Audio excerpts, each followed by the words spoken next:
नमस्कार दोस्तों, मैं ओम मीना आप सभी का अपने चैनल ओम मीना इलेक्ट्रिक गुरु में हार्दिक स्वागत करता हूं।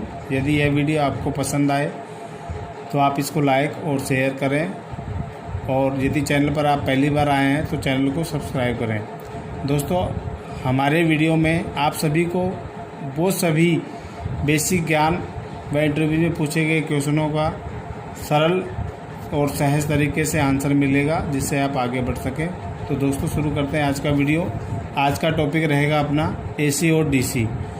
देखिए, विद्युत करंट में दो प्रकार की धाराएं होती हैं। एक एसी होता है, एक एसी धारा होती है, और एक होती है डीसी धारा। दोस्तों, एसी धारा को प्रत्यावर्ती धारा और डीसी को दिष्ट धारा के नाम से जाना जाता है। तो दोस्तों, एसी धारा और डीसी धारा दोनों के लिए क्वेश्चन हमेशा एग्ज़ाम में आते हैं और हमेशा इंटरव्यूज के अंदर पूछे जाते हैं।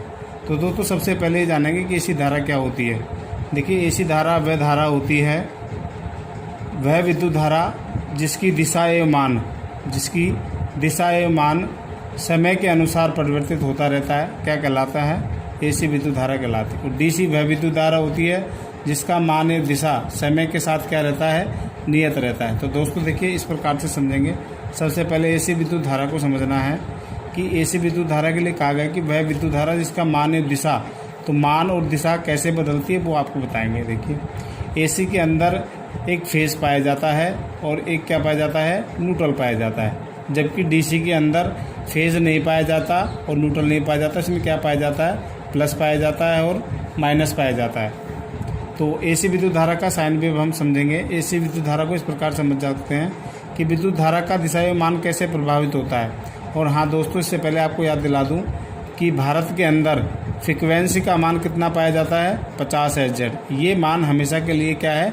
फिक्स है। इसको याद कर लीजिए। भारत में फ्रिक्वेंसी का मान कितना होता है? 50 हर्ट्ज होता है। ये क्वेश्चन आता भी है और इंटरव्यू में भी इसके लिए ज़्यादातर पूछ लिया जाता है। तो दोस्तों, फ्रिक्वेंसी क्या होता है? कोई वह राशि जो 1 सेकंड समय में जितने चक्कर पूरा करती है वह क्या कहलाती है? फ्रिक्वेंसी कहलाती है। वह राशि जो 1 सेकंड समय में जितने चक्कर पूरे करती है क्या कहलाती है? फ्रिक्वेंसी कहलाती है। तो भारत के अंदर फ्रिक्वेंसी का मान कितना दिया है? 50 हर्ट्ज। अब वो फ्रिक्वेंसी हम आपको यहाँ समझता है। तो देखिए, स्टार्ट कोई भी धारा यहाँ 0 से स्टार्ट होती है, तो ये +10 +20 +30 +40 +50, ये डायग्राम इस तरीके से बनाकर आपको समझाया जा रहा है। ये -10 -20 -30 -40 -50। तो कोई भी राशि विद्युत धारा, यानी एक कंडक्टर है, वायर के अंदर V और I दोनों क्या करते हैं? वेग करते हैं। इस दिशा के अंदर वेग कर रहे हैं, A से B बिंदु की ओर। तो दोस्तों, यहाँ से 0 से यदि कोई बिंदु चला तो वो 50 तक 50 हर्ट्ज है, तो 50 हर्ट्ज यहाँ पर है, प्लस का इधर है। तो देखिए दोस्तों, ये राशि पहले प्लस में गई 50 तक और फिर वापस कहाँ गई? 0। तो दिशा एवं मान प्रवाह, तो दिशा कहाँ हुई? पहले दिशा 0 से कहाँ चली गई? 50 में, और वापस 50 से कहाँ गई है? 0 पर। अब ये राशि वापस प्लस से कहाँ जाएगी? माइनस में। तो माइनस में 0 से माइनस का 10 पड़ा, 20 पड़ा, और यहाँ माइनस की कहाँ आ गई? 50। ये वैल्यू प्लस की 50 है, ये वैल्यू इसकी 50 है। तो 1 सेकंड समय में पूरे के चक्कर को क्या कहलाते हैं? फ्रिक्वेंसी कहलाते हैं। 1 सेकंड समय में यदि 1 चक्कर काटती है तो फ्रिक्वेंसी का मान 1 हर्ट्ज हो जाएगा। लेकिन भारत के अंदर ये निर्धारित है 50 हर्ट्ज। तो जो भी साइकिल चलेगी वो 1 साइकिल है ये, तो इस प्रकार से 50 साइकिल चलेगी। ये 1 साइकिल हो गई, 1, फिर ये 2, फिर ये 3, फिर ये 4। तो 1 2 3 4 इस प्रकार से 50 तक क्या करेगी? गति करती हैं। तो क्या कहलाता है? एसी विद्युत धारा कहलाती है। इसी प्रकार दोस्तों, डीसी के अंदर क्या होता है कि वह विद्युत धारा जिसका मान प्रवाह दिशा के समय के साथ क्या रहता है? नियत रहता है, क्या कहलाता है? डीसी विद्युत धारा कहलाता है। तो डीसी विद्युत धारा का मान नियत रहता है। इसके अंदर पहला अंतर है, एसी धारा के अंदर फेज और न्यूट्रल पाया जाता है, डीसी विद्युत धारा के अंदर प्लस और माइनस पाया जाता है। दूसरा अंतर ये है कि एसी विद्युत धारा समय व मान के अनुसार क्या होती रहती है? परिवर्तित होती रहती है। और ये क्या है? इसका दिशा का मान क्या रहता है? नियत रहता है। तो दोस्तों, देखिए, एसी विद्युत धारा के अंदर आपको मिलेगा एक फेज और एक न्यूट्रल, जबकि इसके अंदर मिलेगा एक प्लस और एक माइनस। एसी विद्युत धारा के अंदर देखिए दोस्तों, इस प्रकार से एसी के अंदर 3 फेज एसी, ये जो फाई का मान है इसको हम फेज पढ़ते हैं। तो फेज तो इस प्रकार से लिखा जाता है 1 फेज, 2 फेज, 3 फेज। तो ये हो गए 3 फेज। तो 1 फेज, 2 फेज, 3 फेज, तीनों फेजों को RYB ये कलर कोडिंग है जो 3 फेज के लिए दिया गया है, स्टैंडर्ड मानक है इसका। तो एक फेज के लिए दिया जाएगा R, एक के लिए Y, एक के लिए B। तो R से क्या होगा रेड फेज, Y से क्या होगा येलो फेज, और B से क्या होगा ब्लू फेज। और दोस्तों एक होता है इसके अंदर न्यूट्रल। न्यूट्रल की बात हम अभी नहीं करेंगे। न्यूट्रल के लिए हम आपको फिर अगले वीडियो में समझाएंगे कि न्यूट्रल और फेज में क्या होता है, और न्यूट्रल और अर्थ क्या होता है, ये सब चीज़ें आगे बताएंगे। तो दोस्तों फ्रीक्वेंसी का मान निश्चित रहता है। अब आपने देख लिया कि 1 सेकंड समय में पूरे किए गए चक्कर को क्या कहलाते हैं, फ्रीक्वेंसी कहलाते हैं। और फ्रीक्वेंसी के अनुसार ही करंट और विद्युत वोल्टेज और करंट क्या करते हैं, अपनी गति करते हैं, जबकि इसका मान क्या रहता है, फिक्स रहता है। अब देखिए दोस्तों कि डीसी विद्युत धारा, पहले विद्युत धारा डीसी आई या एसी विद्युत धारा, कौन सी विद्युत धारा का आविष्कार पहले किया गया, कौन सी विद्युत धारा का आविष्कार। तो दोस्तों ये पूछ लिया जाता है इंटरव्यू में कि सबसे पहले एसी का आविष्कार हुआ या डीसी का आविष्कार हुआ।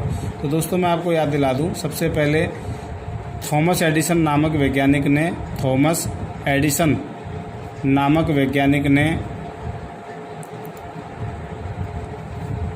किसका आविष्कार किया था, डीसी विद्युत धारा का आविष्कार। तो डीसी विद्युत धारा का जब आविष्कार किया था तो उन्होंने एक बल्ब के अंदर इसका आविष्कार किया था, सर्किट के अंदर। इस तरीके से हम सर्किट बनाकर देख लेते हैं। तो जो भी सर्किट अपना बनाएंगे उसके अंदर एक स्विच लगा दिया और ये लगा दी बैटरी।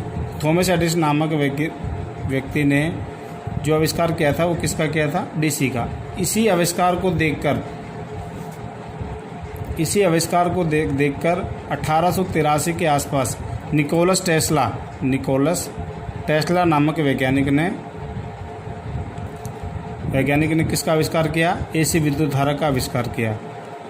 धीरे धीरे परिवर्तन होता गया और एसी विद्युत धारा की डिमांड बढ़ती चली गई और डीसी विद्युत धारा सीमित दायरे तक ही क्या रह गई है, यूज़ रह गई है। क्योंकि दोस्तों देखिए जाए, एसी विद्युत धारा सस्ती पड़ती है और ये क्या पड़ती है, महंगी पड़ती है। इसमें रखरखाव का खर्चा कम आता है और इसमें रखरखाव का खर्चा ज़्यादा आता है। तो दोस्तों ये ध्यान रखना है कि एसी विद्युत धारा और डीसी विद्युत धारा में जो सबसे पहले विद्युत धारा का आविष्कार किया गया वो विद्युत धारा है डीसी। तो और उसके बाद में किसका आविष्कार किया गया है, एसी विद्युत धारा का। दोनों विद्युत धाराओं में से पहले आविष्कार डीसी का किया गया है, फिर एसी का किया गया है।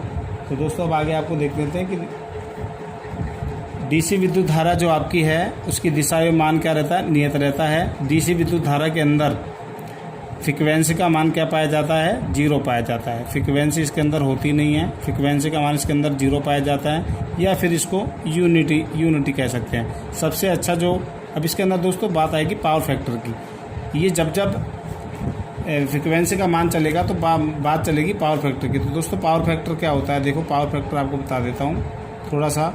पावर फैक्टर के अंदर क्या होता है, 3 राशियाँ होती है। एक होता है यूनिटी और एक होता है, सबसे अच्छा जो पावर फैक्टर होता है वो होता है यूनिटी का। यूनिटी के अंदर क्या होता है, मान उसका क्या रखा जाता है, 1।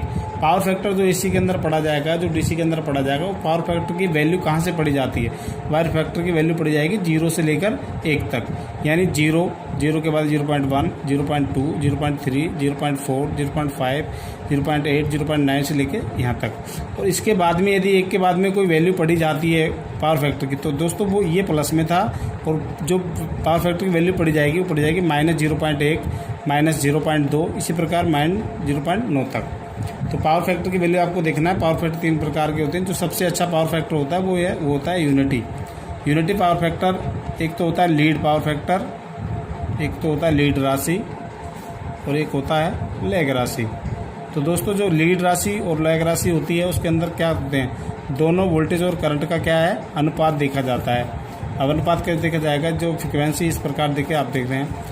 पहले आपको बताया था यूनिटी अगर पावर फैक्टर होगा किसी सर्किट के अंदर, तो सर्किट के ऊपर, लोड के ऊपर डिपेंड करता है कि पावर फैक्टर उसका कैसा होगा।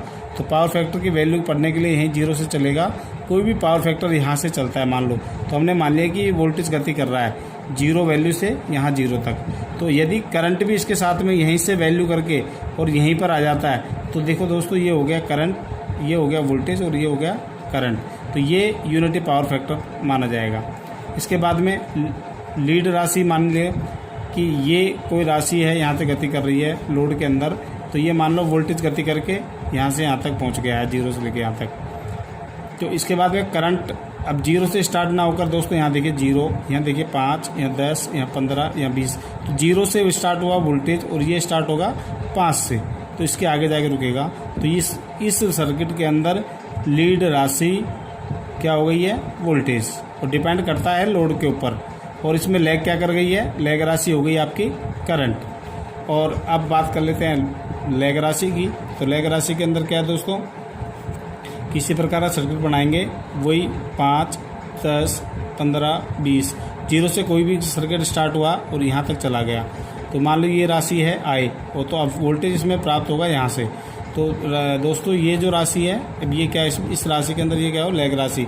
तो इस सर्किट के अंदर जो लैग राशि हम बता रहे हैं पावर फैक्टर की, इसमें वोल्टेज क्या कर गया है, वोल्टेज क्या कर गया है, लैग कर गया है। अब वोल्टेज क्या रह गया है पीछे, और आगे क्या चला गया है, करंट। जिस राशि के अंदर वोल्टेज और करंट क्या चलें, बराबर चलें, वह राशि कहलाती है यूनिटी। और जिस राशि के अंदर वोल्टेज आगे चला जाता है और करंट पीछे रह जाता है, वह राशि कहलाती है लीड राशि। तो ये सर्किट डिपेंड करता है लोड के ऊपर। अब दोस्तों पावर फैक्टर की बात बता दें, जितना अच्छा, यदि आपके घरों में जितने भी उपकरण यूज़ किए गए हैं, उन उपकरणों में यदि उनका लोड सही है, लोड का मान सही यूनिटी रखा गया है, तो आपको बिजली का बिल क्या करना पड़ेगा, कम पे करना पड़ेगा। यदि आपका पावर फैक्टर लीड या लैग राशि के अंदर कार्य कर रहा है, घरों के अंदर मीटर है वो पावर फैक्टर का मान पड़ता है, यदि लीड और लैग में पड़ रहा है, तो दोस्तों आपको ये निश्चित है कि बिजली का बिल आपको अधिक क्या करना पड़ेगा, पे करना पड़ेगा। तो दोस्तों इसी प्रकार से एक छोटा सा सूत्र बता देता हूँ आपको। P बराबर DC के अंदर क्या होता है, P बराबर V/I होता है पावर फैक्टर की वैल्यू, जबकि AC के अंदर पावर फैक्टर की वैल्यू V/I क्या पढ़ा जाता है, कोस पाई। ये कोस पाई का मान जो आपको दोस्तों किसके लिए पढ़ा जाता है, फेज के लिए पढ़ा जाता है, फेज के लिए पढ़ा जाता है। तो दोस्तों ये इसके अंदर फेज न्यूट्रल पाए जाते हैं, इसके अंदर प्लस माइनस पाया जाता है। ये सस्ता पड़ता है, ये महंगा पड़ता है। निकोला टेस्ला ने इसकी खोज की थी। DC विद्युत धारा सबसे पहले आई थी, उसके बाद में AC की खोज की गई है। ये सस्ती पड़ती है, ये महंगी पड़ती है। AC को अल्टरनेटर द्वारा प्राप्त किया जा सकता है, अल्टरनेटर द्वारा, और या फिर इसको क्या बोल देते हैं, AC का जनरेटर बोल देते हैं। जबकि DC विद्युत धारा आपको मिल जाएगी सेल में, बैटरी में, और AC को DC में कन्वर्ट करके डायोड रेक्टिफायर के माध्यम से, और या फिर आजकल सोलर सिस्टम से भी आप इसको क्या कर सकते हैं, यूज कर सकते हैं। तो दोस्तों AC और DC में ये मोटा मोटा अंतर है। भारत में फ्रिक्वेंसी का मान 50 पाया जाता है, यहाँ फ्रिक्वेंसी का मान 0 पाया जाता है। पावर फैक्टर की वैल्यू आपको बताई दी है। यूनिटी पावर फैक्टर सबसे अच्छा पावर फैक्टर होता है, जो DC के अंदर जो लोड के ऊपर डिपेंड करता है। लीड राशि लैग राशि का मान यदि आपके पास है तो वो लोड के ऊपर डिपेंड करता है, और यूनिटी पावर फैक्टर के अंदर बिजली का बिल आपको कम पे करना पड़ता है। तो दोस्तों इसी के साथ में आज का यह वीडियो आपको कैसा लगा, तो लाइक शेयर ज़रूर करें और हमें कमेंट्स में बताएं। यदि आपको वीडियो अच्छा लगे या फिर वीडियो संबंधित कोई भी सवाल आपको करना हो, बातचीत करनी हो, तो आप कमेंट ज़रूर कर सकते हैं हमारे चैनल पर। धन्यवाद।